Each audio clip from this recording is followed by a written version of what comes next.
कैसे आप सबने मेरी पिछली वीडियो में देखा होगा कि मैंने आपको सिंपल प्रेजेंट टेंस के अफर्मेटिव सेंटेंस बनाना बताया था। अफर्मेटिव सेंटेंस यानी सकारात्मक वाक्य।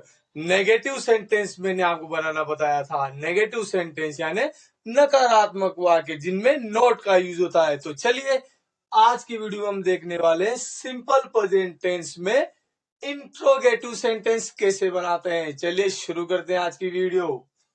आप देख सकते हैं इंट्रोगेटिव सेंटेंस। इंट्रोगेटिव सेंटेंस का फॉर्मूला आपके सामने लिखा हुआ है। डू डज, पहले डू डज का यूज होता है प्लस सब्जेक्ट, वर्ब की फर्स्ट फॉर्म, ऑब्जेक्ट और अदर और क्वेश्चन मार्क। क्वेश्चन मार्क का ध्यान रखिए, अगर वीडियो में क्वेश्चन मार्क्स आप ध्यान रखिए, इंट्रोगेटिव सेंटेंस में एंड में क्वेश्चन मार्क्स लगता है। चलिए सेंटेंस बनाते हैं। फॉर एग्जाम्पल्स, क्या वह एक पुस्तक पढ़ता है? क्या वह एक पुस्तक पढ़ता है? तो इस सेंटेंस में आप देखिए ये क्या वर्ड्स व्हाट से नहीं बनेगा, ये क्या बनेगा? हेल्पिंग वर्ब से। अब यहां पर डू आएगा या डज आएगा, ये किसको देखकर पता करेंगे? सब्जेक्ट को। सब्जेक्ट यानी कर्ता यानी कार्य करने वाला। सब्जेक्ट कौन है? वह। एक पुस्तक पढ़ता है, ये पढ़ने का काम कौन कर रहा है? वह कर रहा है। तो वह हमारा सब्जेक्ट है। जो सब्जेक्ट हो गया हमारा वह को हम लिखते हैं ही, और ही आने पर डू और डज में से डज लगता है, तो ये लगा दिया हमने does. Does he, does he subject आ गया। वर्ब क्या है? पढ़ना। पढ़ने को क्या कहते हैं? रीड कहते हैं। तो सेंटेंस बन गया डज ही रीड, और ऑब्जेक्ट पढ़ता है। क्या पढ़ता है? एक पुस्तक पढ़ता है। एक को कहेंगे अ और पुस्तक को बुक,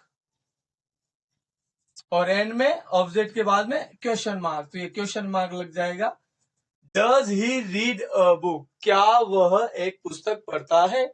सेकेंड सेंटेंस देखिए, फिर से क्या आगे आ गया है? मैंने आपसे कहा था आगे क्या आता है तो हेल्पिंग वर्ब्स उस क्या को बनाती है, व्हाट से नहीं बनता है। इसके बाद में सब्जेक्ट। सब्जेक्ट है हमारा मैं को हम लिखते हैं आई। आई आने के बाद डू और डज में से डू का यूज होता है। किसका? डू का। तो ये लगा दिया हमने डू, डू आई। और उसके बाद में वर्ब। वर्ब क्या है? जाना। जाता हूं, विद्यालय जाता हूं। जाने को क्या कहते हैं? गो। गो के साथ टू भी चलता है, तो do I go to.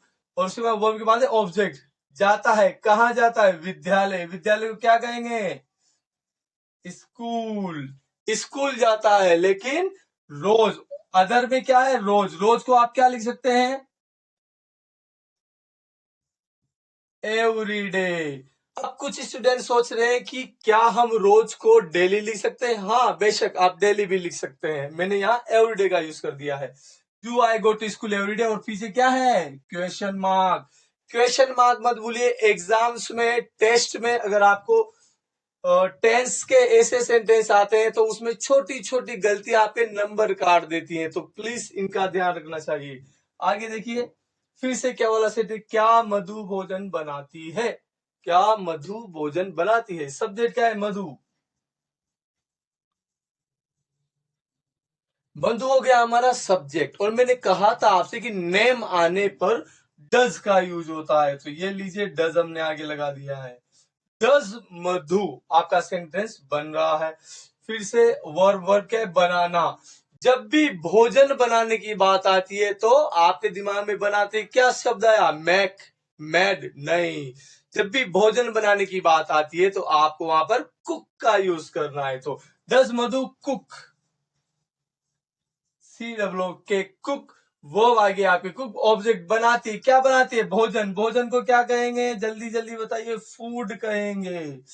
Does Madhu cook food? और उसके बाद में लग गया क्वेश्चन मार्क, क्योंकि ये भी एक प्रश्न है। क्या मधु भोजन बनाती है? चलिए नेक्स्ट, क्या श्याम बांसुरी बजाते हैं? क्या आ गया है आगे, और यहाँ पर एक नाम आ गया श्याम। नेम आ गया है। नेम हम पहले लिख लेते हैं। नेम लिखने के बाद अब आप आराम से पता करेंगे यहाँ डू आएगा या डज आएगा। नेम आने पर क्या लगता है? डज लगता है। तो ये देखिए हमने लगा दिया does. Does Shyam. Subject. Verb क्या है? काम क्या कर रहे हैं? बजाने का। किसको? बांसुरी। किसी भी इंस्ट्रूमेंट को बजाने का जब आता है ऐसी वर्ब तो वहां पर यूज करते हैं play. Does Shyam play, play के बाद में ऑब्जेक्ट क्या बजाते हैं, बांसुरी। बांसुरी को क्या कहते हैं, फ्लूट कहते हैं। और question mark, does Shyam play flute, क्या श्याम बांसुरी बजाते हैं। तो ये है इंट्रोगेटिव सेंटेंस, आपके टेस्ट में आ रहे हैं। हमारी नेक्स्ट वीडियो में मैं आपको second type of interrogative sentence बताऊंगा, जिसमें हम WH वर्ड्स का इस्तेमाल करेंगे।